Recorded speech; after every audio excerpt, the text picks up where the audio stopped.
जिस तरह कोयल के बच्चे अपनी माँ की आवाज को पहचान कर उसके साथ हमेशा के लिए चले जाते हैं, उसी तरह जो सच्चे विवेकी हंस होते हैं वो सत्संग की केवल एक बात को सुनकर समझ जाते हैं कि कहाँ पे हमसे गलती हो रही है, और वो उसको भली भांति समझ के उस गलती को सुधारने की कोशिश करते हैं, ना कि झगड़ा करते हैं।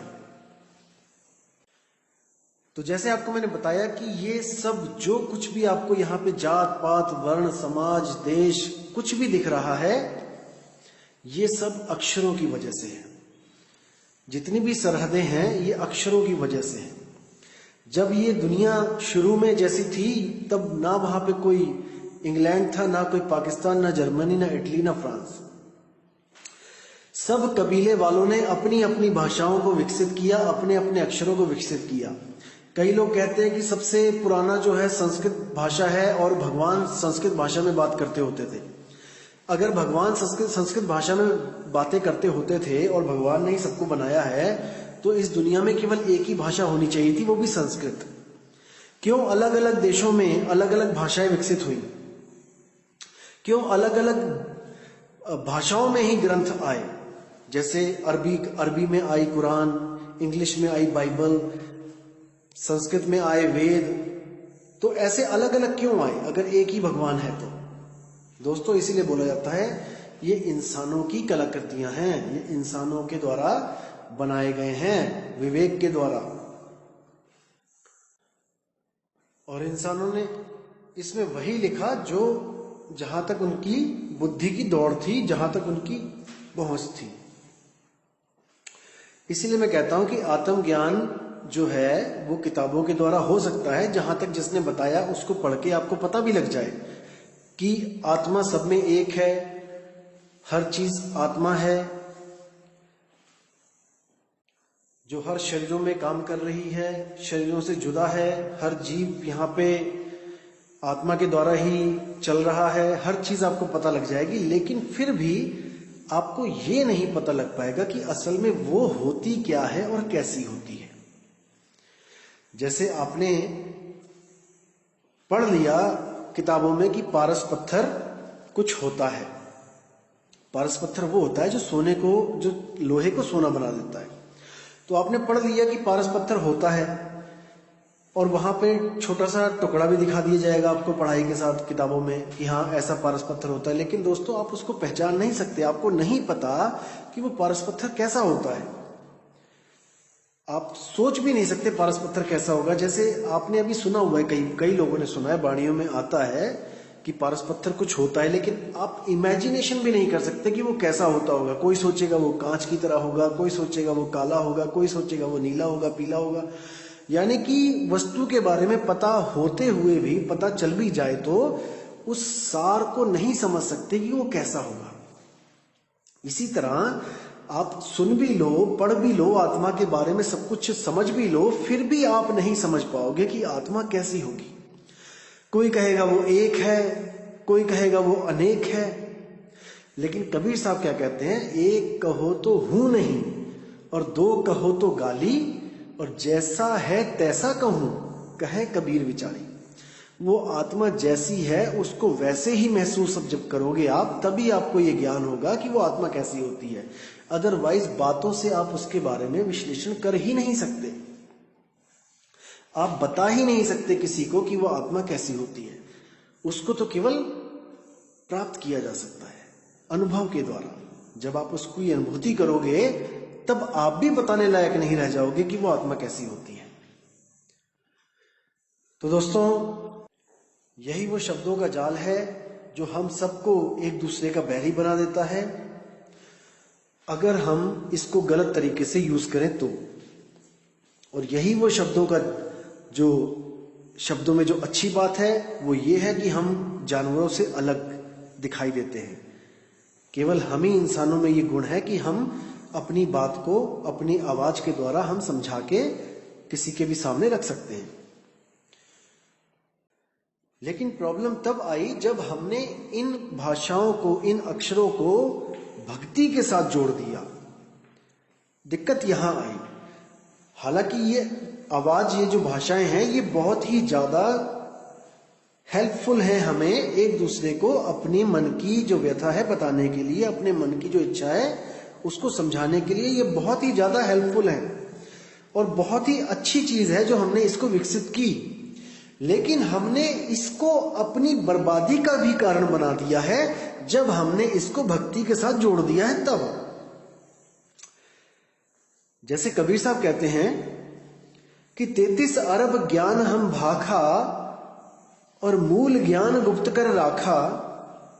उसका क्या मतलब है कि 33 अरब ज्ञान मैंने 52 अक्षरों में भाग दिया। इन 52 अक्षरों के द्वारा मैंने सब कुछ बता दिया, लेकिन मूल ज्ञान गुप्त कर रखा का मतलब है जो सार शब्द है, जो असली वस्तु है, मैंने उसका भेद नहीं बताया कि वो कहां पे है, कैसी है, क्योंकि वो बोलने में आता ही नहीं है, कैसे बताएंगे। उसके बारे में क्या है, वो भेद आपको एक गुरु के द्वारा मिलेगा, जो कबीर साहब ने चुन चुन के जो हंसों को नामदान दिया और गुरु प्रथा अपनी चलाने की जो इजाजत दी, हुक्म दिया, ताकि कौवों के घोंसलों में जो कोयल के बच्चे बैठे हैं वो अपने असली घर पहुंच सके, अपने निज घर पहुंच सके। एक छुड़ाए एक लखाए, कौवे का घर छुड़ाए और अपना असली निज घर लखाए। दोस्तों, आपको मैं बता दूं कि अगर ऊंची जात वालों को अगर कोई प्रॉब्लम है मेरी ऑडियो से, तो मैं आपको बताना चाहूंगा कि मैं भी राजपूत हूं जन्म से और सही बताऊं तो मैं भी यही सोचता हूं कि पता नहीं किसने हम सबको इन जात पात में उलझा दिया है। कई लोग मुझे कहते हैं कि तुम राजपूत हो और तुम ये जुलाहे कबीर को कैसे मानते हो भाई, गुरु मान लिया तुमने नीच जात वाले को। अरे कोई अच्छी जात वाला कोई होता उसको गुरु बनाते।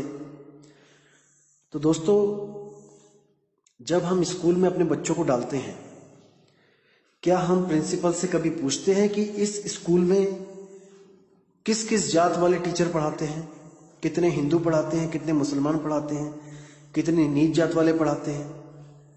दोस्तों नहीं, हम केवल सर्टिफिकेट देखते हैं कि वहां पे जो बच्चों का रिजल्ट आता है उस स्कूल में वो कितने % आता है और उस स्कूल की मान्यता कितनी है, उस स्कूल की रेपुटेशन क्या है। हम कभी भी ये नहीं देखते कि वहां पे किस जात वाला टीचर पढ़ाता है, क्योंकि हमने उसकी जात से कुछ लेना देना ही नहीं है। इसीलिए कबीर साहब भी कहते हैं कि जात न पूछो गुरु की, पूछ लीजिए ज्ञान, मोल करो तलवार का, पड़ी रहने दो म्यान। ये सब म्यान है। गुरु गोरा है, गुरु काला है, गुरु सरदार है, गुरु पंडित है, गुरु का कोई रूप नहीं होता। गुरु तो ज्ञान है, वो ज्ञान आपके काम आएगा, वो गुरु आपके काम आएगा। ज्ञान ही गुरु है, इसीलिए उसको शब्द गुरु बोला गया है। शब्द गुरु, देह गुरु नहीं। हम वासी व देश के जहां जात वर्ण कुल नहीं, शब्द मिलावा हो रहा देह मिलावा नहीं। कबीर साहब ने देह को साइड में कर दिया और शब्दों की बात करी कि शब्द मिलावा हो रहा, कि शब्द का दान देने वाला ही गुरु होगा। लेकिन यहां पे हजारों गुरु आ गए शब्द का दान देने के लिए। कौन से शब्दों का? 52 शब्दों का, 52 अक्षरों का। फिर कबीर साहब ने क्या बोला? उनमें से भी छांटी करने के लिए पहले तो जो देह गुरु को मानते हैं, जो देह धारण करके आए हैं, जो कहते हैं देह ही गुरु है, ब्राह्मण का गुरु ब्राह्मण, जो देह को गुरु मान के बैठे हैं, पहले तो उनको साइड में करके कबीर साहब ने शब्द की महिमा गाई कि शब्द मिलावा हो रहा देह मिलावा नहीं।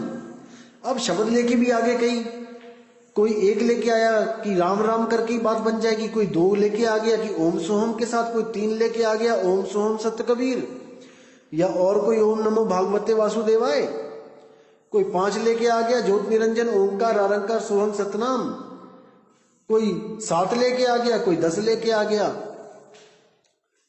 तो कबीर साहब ने फिर इनको भी साइड करने के लिए एक बाणी और बोली, हम वासी व देश के जहां जात वर्ण कुल नहीं, सैन मिलावा हो रहा शब्द मिलावा नहीं। कि मैं जिस शब्द की बात कर रहा हूं भाई, वो सैन के द्वारा दिया जाता है, इशारे से दिया जाता है, क्योंकि मेरा शब्द कोई मंत्र नहीं है, कोई नाम नहीं है, वो वस्तु है। और वस्तु का लखाव इशारे के द्वारा ही किया जाता है। जैसे जमीन के नीचे पानी है और आप ढूंढ रहे हो पानी, तो गुरु आपको जमीन की तरफ इशारा करेगा कि जिसको तू ढूंढ रहा है वो जमीन के नीचे है, और उसको प्राप्त करने की विधि बताएगा और आपकी प्यास शांत हो जाएगी। तो इसी तरह जो सतगुरु होता है, सतगुरु सोई सतनाम बतावे, बाकी गुरु कोई काम न आवे। सतगुरु वो होता है जो सतनाम बताता है आपको कि सतनाम वस्तु कहां पड़ी है, वो सच्ची वस्तु कहां है। कौन सी सच्ची वस्तु, जिसको बाबा नानक कहते हैं एको सतनाम कर्ता पुरुष, यानी एक सतनाम ही कर्ता पुरुष है। निर्भव निर्वैर, वो निर्भय यानी किसी से डरती नहीं है, और निर्वैर किसी को मारती नहीं है। वो वस्तु निर्भव निर्वैर है। अजूनी, जो कभी जून में नहीं आती, जूनों से रहित, वो कभी किसी जून में नहीं आती। अजूनी सैभंग, सैभंग यानी जो स्वयं से प्रकट हुई है, जो स्वयं से जिसकी उत्पत्ति होती है, जिसको कोई बना नहीं सकता, जिसको कोई मिटा नहीं सकता, वो स्वयं भू है, वो स्वयं से होती है। उस वस्तु की बात हो रही है, अजूनी सैभंग। और कैसे मिलेगी? गुरु प्रसाद। गुरु जब नामदान रूपी प्रसाद आपको देगा, तब आपको उस वस्तु का लखाव होगा, और आप जितना भी अज्ञान है उसको छोड़कर उस वस्तु की तरफ एकाग्र हो जाएंगे। आपकी सुरती जो भटक रही है वो उस वस्तु पे एकाग्र हो जाएगी। सुरत फंसी संसार में, तासे पर गए दूर, सुरत बांध स्थिर करो, आठों पहर हुजूर। वो सुरत आपकी जो फंसी है, जो भटक रही है, उस सुरती को एक ठिकाना मिलेगा जो गुरु आपको बताएगा। जब आप उसका सिमरण करना यानी कि उसको याद करना शुरू करोगे, तब धीरे धीरे धीरे करके आपका जो मोह, अहंकार, क्रोध, काम, ये सब कंट्रोल होना शुरू हो जाएगा। और आपको जो अनुभूति होगी वो अकथ कहानी होगी, उसको आप बयान नहीं कर सकते। आपको कोई पूछेगा तो आप चाह के भी बता नहीं सकते। वो अनुभव ही ऐसा होता है, और वो अनुभव मन का, ये शरीर का नहीं होता है, वो आत्म अनुभव होता है। वो आत्मा के द्वारा ही आत्मा का अनुभव किया जाता है। तो दोस्तों, विवेक लगाना है, विचार करना है, अक्षरों के जाल में नहीं फंसना है। 52 अक्षरों के जाल में हम ऐसे फंसे हुए हैं कि इसमें हम छूट नहीं पा रहे हैं। अब ऐसा कोई गुरु मिले जो 52 की डोर को तोड़ दे। जब 52 का टूटे डोरा, सहजे छूटे काल झकोरा, फिर नहीं आए फिर नहीं जाए, सार शब्द में रहे समाये। वो सुरती हमेशा के लिए सार शब्द में समा जाती है, और वो शब्द स्वरूपी राम बन जाती है। अब उससे वो कभी जुदा नहीं होती, क्योंकि एक बार जुदा होकर वो देख चुकी है कि हमें कैसे कैसे जन्मना और मरना पड़ रहा है। मैंने पहले भी बताया था कि वो जो चेतना है, वो जीवित चेतना है, वो मुर्दा चेतना नहीं है। चेतना भी 2 प्रकार की होती है, एक जीवित चेतना, एक मुर्दा चेतना। यानी कि एक सेंसेबल होती है, उसको सेंस होता है, वो जीवित, और एक रोबोटिक होती है। जैसे रोबोट की जो चेतना है उसमें सेंस नहीं होती है। रोबोट अनुभव नहीं कर सकता, प्रेम को अनुभव नहीं कर सकता, इमोशंस को अनुभव नहीं कर सकता। अगर रोबोट को आपने आदेश दे दिया कि सामने जो बंदे हैं उनको गोली मारनी है, तो वो चाहे आपके ही पापा क्यों ना हो, आपकी ही मम्मी क्यों ना हो, वो किसी की नहीं सुनेगा। वो उसको जो कमांड दिया गया है वो उस पे अटल रहेगा। लेकिन अगर वही बंदूक आपके हाथ में पकड़ा दी जाए तो आप दोस्तों नहीं चला पाओगे, क्योंकि आपके अंदर जीवित चेतना है, ना कि कोई इलेक्ट्रॉनिक चेतना है। जो लोग इलेक्ट्रॉनिक चेतना को और जीवित चेतना को एक समझने लगे हैं वो बहुत बड़ी भूल में है दोस्तों। इसकी यही खासियत है सुरती की कि ये मृत चीजों को भी जीवित कर देती है।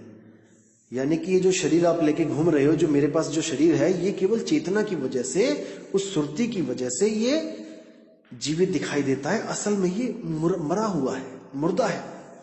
जैसे आप एक कार चलाओ और कार के शीशे काले हो, आप दिखाई ना दे रहे हो, तो दोस्तों सबको यही लगेगा कि कार जीवित है और कार चल रही है, बहुत तेज चल रही है, इसमें जान है। लेकिन दोस्तों आप हो तभी जान है, आप नहीं होगे तो उसमें जान नहीं होगी। इसी तरह हमारा शरीर चल रहा है क्योंकि जीव है, सुरती है। अगर सुरती नहीं होगी तो शरीर मुर्दा है।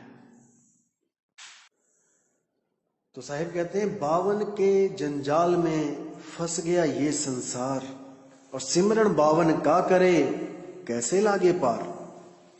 क्योंकि हमें पुराने समय से ये पढ़ा दिया गया है, अच्छी तरह रटा दिया गया है कि जब तक हम राम राम राम राम, अल्लाहु अल्लाहु अल्लाहु, वाहिगुरु वाहिगुरु वाहिगुरु, सत साहिब सत साहिब सत साहिब, कबीर कबीर कबीर, ये सब नहीं बोलेंगे, नहीं जपेंगे, जब तक हमारी बात नहीं बनेगी।